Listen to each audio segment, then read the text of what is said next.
Today, folks, we're heading to France to take a look at the latest from the French government, who clearly have nothing better to do than to legislate what we call the parents of school children. Schools in France are now to drop terms like mother and father in favour of the more gender-neutral parent 1 and parent 2 on all their forms. This seems a rather bizarre thing for them to be spending time legislating, but apparently the reasoning is ending discrimination against same-sex couples. Macron's party passed a legal amendment in the interest of anchoring in the diversity of families and children in the law, and is apparently an afterthought of them legalizing gay marriage a few years ago. The amendment says, to prevent discrimination, school enrollment, class registers, parental authorizations, and all other official forms involving children must mention only parent 1 and parent 2. The measure was welcomed by the parties of the centre and the left. The Federation for the Council of Secondary School Parents said, "This is a very good thing. It takes into account the changing situation of families.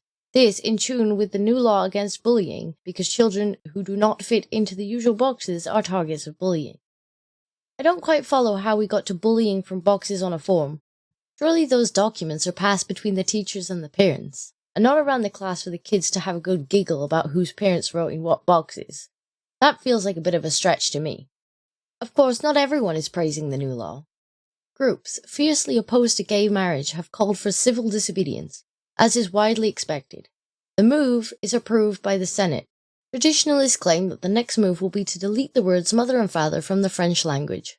Now, while I'm sure groups who are against gay marriage are indeed against this bill, I think it's a little dishonest to paint it as if everyone who disagrees with it is automatically anti-gay. Oh, and by the way, when they say civil disobedience, they mean refusing to fill out the boxes on the new forms when they're handed them. Not quite as exciting as they made it out to be. I think the problem that most people who aren't in the anti-gay box have with it is it's another example of the slow erosion and policing of language that we have been seeing for a while now, specifically around gender. A lot of people are going to see this as a stepping stone to removing mentions of gendered terms from other documents, and maybe even eventually from everyday language, for fear of someone getting offended by it. If this is indeed such a huge problem that the government had to step in and enforce this paperwork being rewritten, what would be the problem with simply allowing the addition of an extra box that reads Other Legal Guardian? This would not only cover any parent who doesn't want to put themselves in the mother or the father box, but also would have the added bonus of covering all other families where the legal guardians may not even be the parents at all. Families which they apparently forgot completely when writing this one-size-fits-all label. But I guess some types of discrimination are just fine. To me, the fact that they forgot while writing this, that not all children have their parents as their guardians, seems to be less about including all types of families and more about pushing an agenda. Although, perhaps it's a poor translation, or a genuine oversight. And as a final thought on this particular story, given parent 1 and parent 2 sounds like some sort of ranking system, how soon before we get complaints of patriarchy being the cause when some poor fathers unwittingly sign the parent 1 box? Let's see your guesses in the comments. Meanwhile, back in the UK, we're telling France to hold our beer as we take things to the next level, with a UK government lawyer declaring that mother is no longer a gender-specific term and that men can also be mothers. Well, this would have solved all of France's problems if only they thought of it first. So apparently, these lawyers who speak on behalf of the UK government have made this statement in response to a case where a transgender man gave birth to a baby and wants to be on the birth certificate as the father rather than the mother.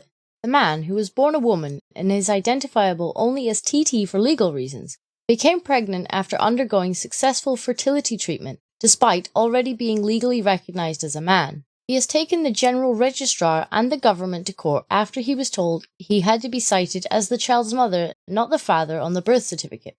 Earlier in the hearing, government lawyers cited confidential documents written by civil servants which suggested TT would simply be known as a male mother.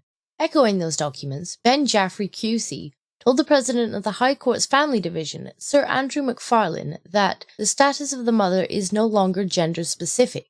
Being a mother is no longer necessarily a gendered term. A man can be, and in this case of TT, is a mother. He has chosen to give birth to and lovingly raise a child, he said. His comments were supported by a Home Office source who told The Telegraph that under the current Gender Recognition Act, a woman who changed sex to become a man would still be regarded as the child's mother. Okay, let's just try and get our heads around this one for a moment. In order to prevent a man who was born a woman from registering as a father on the child's birth certificate, lawyers representing the UK's government have declared that a mother isn't a gendered term, and that a man can also be a mother.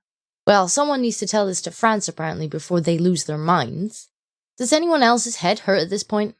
The article continues by mentioning that it isn't unusual for trans men who have given birth to adopt the term of mother, and later goes on to tell us that his lawyers argued that being down as a mother could create a lack of dignity, misgendering, and the continuation of gender dysphoria, and that it will also lead to severe anxiety in a society where we recognise the rights of transgender people under the Gender Recognition Act, and where we are moving towards self-identification for transgender people.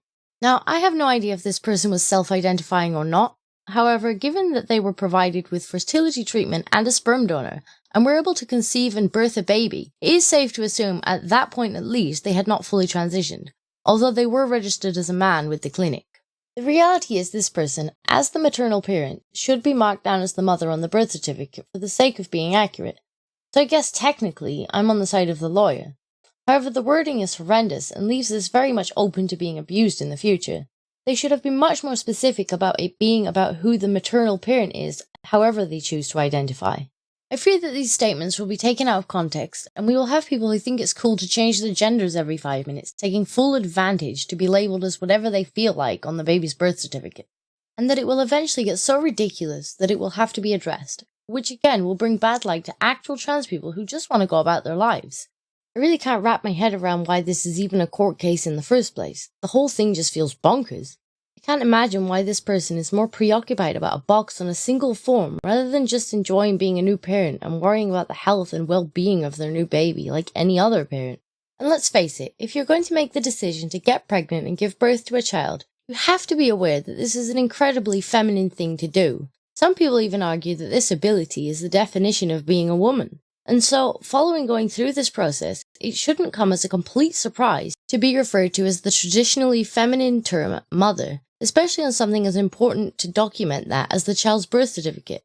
If this case is successful, the kid will be the first in the country to have no mother on its birth certificate. Finally, it's not like this really matters anyway in the long run. No one is forcing him to have the child refer to him as mother as it grows up. He can bring that child up to call him whatever term he thinks fits best, and no one is going to care. Let me know what you think, and I will see you soon.